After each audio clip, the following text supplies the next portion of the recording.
Guys, welcome to Pabolhon, ang Agri Aqua Fair and Garden Show sa Maasin City.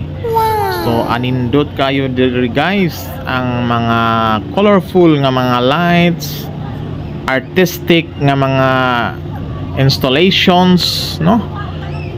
Unya feeling close with nature, at the same time nagmerge ang creativity, ang innovation, ang art.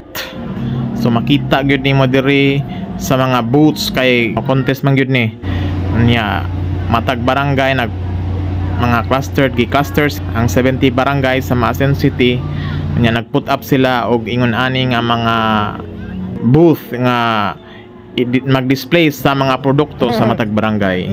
Shout out dai ko ni ining nakapula ang among konsehal sa Barangay Bugo, si Konsehal Yinel Indiano. Gwapa na, creative pa, unya daghan pag talent, no? Sana all. Ingon ani siya usa sa mga kamot gyud ani nga ning design ani nga booth sa Barangay Bugo ug sa kauban nilang barangay. Shout out sab ko ni Papa Yami o Konsehal Marites Hurta, aning tabang sab ni ani.